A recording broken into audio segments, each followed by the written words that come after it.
up on the point about seeing ourselves as businesses. Again, being creators, many of us tend to avoid that word. Business is a dirty word, as it were.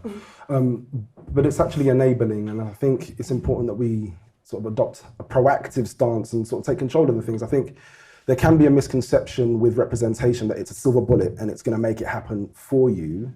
And so I'd sort of like to bounce off you guys and hear your thoughts on that particular point. Clients thinking that I'm going to sign with you and then my life is going to change. Oh, I see. That's not generally how it tends to work. It can do. But I'm open to be challenged, and I'd like to hear your thoughts on that position. We'll stop. Do you want to go first, then? Sure. Yeah, I agree. I don't think basically having an agent is a silver bullet. I think composing is only 50% of the job. You have to get out there and find jobs yourself and make connections and meet people and meet producers and things. And yeah, so I think when you want an agent is the time when you want to focus on music and you already have an established base of connections and you just want to do more and you want to basically fill up your schedule for the next couple of years as well. And we are there to kind of assist and help the career. As Hamish said, it's the composers, it's a business. It's their business and we're just there to kind of push it along. I agree with Ed, although from a publishing perspective, our job is to work our composers' music. And I believe the fact that we are very proactive music publishers, that stems with getting our composers' work as well. Obviously, if there's agents then on board, then the agent is working that too. But I do believe that we should be doing that as well as a responsibility, particularly if our composer is signed to us exclusively. Obviously, we have different deals, so there are exclusive deals and there are administrative deals. Administrative says what it says on the tin, does what it says on the tin, really. So yeah. Yeah, I'll sort of pick up on points from both these guys. Ed mentioned about the relationships, which is paramount in this industry as a composer. Like, an agent is very unlikely to take on anyone if they have no relationships. It only takes one relationship to break your career. Like, you can be, have one director relationship who then blows up, becomes, the next big thing, and takes you with them, and that can be the making of your career. I mean, our kind of most established client probably, well, we have a few, but certainly in the US, Carter Burwell, the Coen brothers, he hadn't done a film before. His first film was the first Coen brothers film because he was in the studio next to them in New York, and then and now he's had one of the most successful careers in our business, and that all stemmed from that one relationship. And so when we speak to a lot of young composers, or certainly people that are in the early stages of their career, like, what advice can you give me? And it's often, go out there and do short films. That can be a great way of connecting with people. If you do 5 or 6 short films, the likelihood is that 2-3 of those are going to go on and make a feature. You hope that if they're going to take you and you're going to do the feature, and then out of those 2 or 3, the likelihood is one of those will do another feature, a second feature, and that can often be, often where a director will break, and it can be 1 or 2 steps later, and you can be working on a studio movie. It's like, it sounds simple, but in a way it sometimes is. And so obviously the challenge is connecting with these directors and trying to find them. And there's, we can obviously go into depths of that, but going to film festivals, going to short film festivals, connecting. Most of those directors at that level are, probably don't have composer relationships, so there's no harm in reaching out to them. They often have their email addresses online as well because, they're not represented themselves either. And so, and there's also, you can sort of look at, in the UK, it's like we, with a lot of our young composers or early stage composers, we are like looking at, right, well, what, most of the short films that are at a certain level, i.e. certain level of talent that's involved, has funding from either the BBC Film 4, the BFI, there's a few others. But if you know that if any of those institutions are attached, then those those directors and producers are probably at a certain level where people in the industry are taking notes. If you can reach out to and connect and develop relationships with them, then the likelihood is that you'll be doing hopefully a feature soon. Great stuff.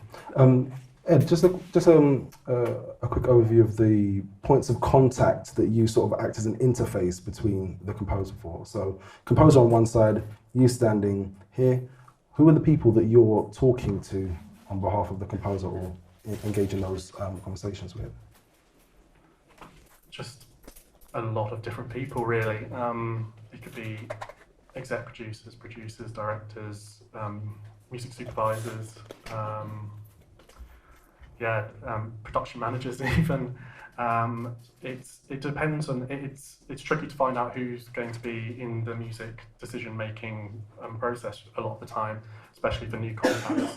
So you just have to kind of try and, if it's a new contact, try and figure out who is making the decision on music and have that conversation with them.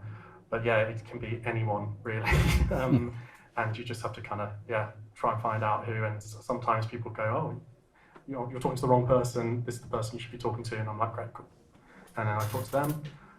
But yeah, it really does depend on the project, on the type of project as well, be it a documentary, animation series, a scripted series or film. Just it could be anyone really. Cool. And so as a publisher, who are the gatekeeper, which relationships does the publisher sit in between? Similar, I suppose. If we're looking for work for our composers, then it's a broad spectrum of media contacts that we have. We have so many contacts in the industry, and it is just about connecting the dots and making sure that they're aware of who we represent, what they've worked on, and what they're striving to work on, and sharing links and just trying to get their interest in their music and their compositional skills. So it is from commissioners through to, in some respects, some of the composers we represent also are artists. So as a sidearm, we're also talking to labels, we're talking to live agents, artist managers, so promoters. So it is so broad. Anything to add, or should we skip along? Let's go on to the next one. Just one thing to add. I know there's some video game composers in the audience as well. So like when you're trying to find out who's making decisions on music there, it's audio directors, audio outsourcing companies, and the people who run those development companies as well, studios. And also if they're... Oh, no, go ahead. And also, sorry, if they're, they do brands or advertising, again, you've got to connect with the agencies, and try and position your composer's music with those agencies. Sometimes we do like live showcases. If they are a composer artist, they will organise an intimate scenario where they can present their music and perform it live. So it connects with directors in those agencies. And that can be on a worldwide basis as well. It's not just UK. Yeah, I think sort of the conclusion of it is there's a lot of people in the industry, and it can be quite overwhelming sometimes. And obviously, if you are at the stage when you're working with an agent, it's obviously our job to get the intel on who is the gatekeeper on any given job, and and work through that system.